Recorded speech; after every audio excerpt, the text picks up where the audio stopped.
খবর শুনছেন বেঙ্গল ময়দান news channel থেকে। আমি দেবাশিস পাল। আজকের খবর দেশের স্বাস্থ্য সংস্থার ফেক মেডিসিন নিয়ে। ভিডিও সম্পূর্ণ দেখবেন। ১৫০ সংস্থার ২০৭টি ওষুধ ফেল, আতঙ্ক স্বাস্থ্য বাজারে। দেশের স্বাস্থ্য নিরাপত্তা নিয়ে ফের বড় ধাক্কা।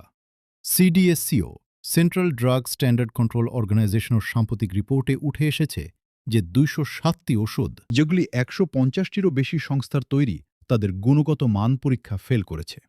এই বিপজ্জনক পরিস্থিতি দেশে এবং আন্তর্জাতিক বাজারে একাধিক ওষুধের উপর সন্দেহ তৈরি করেছে এবং সেগুলির নিরাপত্তা ও কার্যকারিতা নিয়ে গুরুতর প্রশ্ন তুলেছে। এদিকের কিছু রিপোর্ট অনুযায়ী বেশ কয়েকটি অ্যান্টিবায়োটিক ইনজেকশন, যা সাধারণত ব্যাকটেরিয়ার সংক্রমণ ঠেকাতে ব্যবহৃত হয়, সেগুলিতেও সমস্যা ধরা পড়েছে। একাধিক কোম্পানির তৈরি সিফট্রিয়াক্সন এবং অ্যামোক্সিলিন ইনজেকশনের স্টেরিলিটি টেস্টে ব্যর্থ হয়েছে। এই ইনজেকশনগুলো ব্যাকটেরিয়া মুক্ত থাকার কথা, কিন্তু পরীক্ষায় এদের মধ্যে ব্যাকটেরিয়া ভাসতে দেখা গেছে। এর মানে হল যে এই ওষুধগুলো ব্যবহার করলে রোগীরা একদিকে যেমন ব্যাকটেরিয়া সংক্রমণে আক্রান্ত হতে পারেন, তেমনি এর ব্যবহারে মৃত্যুও ঘটতে পারে। এদিকে আবার অ্যান্টিবায়োটিকের বিকল্প হিসেবে ব্যবহৃত কোলিস্টিমিথেট সোডিয়াম ইনজেকশনও একইভাবে ব্যাকটেরিয়ায় আক্রান্ত হয়েছে।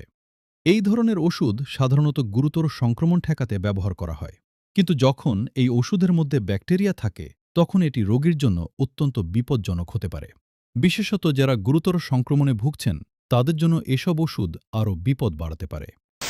এদিকে আবার শোনা যাচ্ছে যে অপারেশনের আগে রোগীকে অবশ্য করার জন্য ব্যবহৃত বিউপি ভ্যাসাইন ইনজেকশনেও গুরুতর সমস্যা ধরা পড়েছে।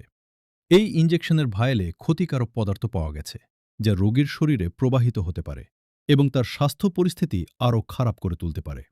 একইভাবে খিঁচুনি কমাতে ব্যবহৃত কিছু ইনজেকশনের ভায়েলে কঠিন পদার্থ ভাসমান অবস্থায় পাওয়া গেছে, যা এই ইনজেকশনের কার্যকারিতা হ্রাস করে এবং রোগীকে আরও ক্ষতি করতে পারে। অপরদিকে শ্রেশন ফার্মাসিউটিক্যালস এবং রিলিভিভ বায়োটেক, এই সংস্থা শিশুদের জন্য তৈরি প্যারাসিটামল সিরাপ এবং কাফ সিরাপ উৎপাদন করেছিল, যা পরবর্তীতে বিশ্বজুড়ে কালো তালিকাভুক্ত হয়েছে। এই সিরাপগুলো খেয়ে বহু শিশু মৃত্যুর মুখোমুখি হয়েছে, যার ফলে বিশ্ব স্বাস্থ্য সংস্থা এই কোম্পানিগুলোকে অবিলম্বে বাজার থেকে সরিয়ে নেয়। সম্প্রতি চেন্নাইয়ের একটি সংস্থা তৈরি শিশুদের প্যারাসিটামল সিরাপে দূষিত পদার্থ পাওয়া গেছে, যা স্বাস্থ্য বিষয়ক একটি বড় বিপদের দিকে ইঙ্গিত করছে। এছাড়া অন্যান্য বেশ কয়েকটি ওষুধও গুণগত মান পরীক্ষা ফেল করেছে। সিডিএসসিওর রিপোর্টে বলা হয়েছে যে বাজারে থাকা সেফিক্সিম অ্যান্টিবায়োটিক ট্যাবলেটের মধ্যে মাত্র ২০.৫৪% সঠিক ওষুধ পাওয়া গেছে। বাকি ৭৯.৪৬% সম্ভবত অকার্যকর পদার্থ।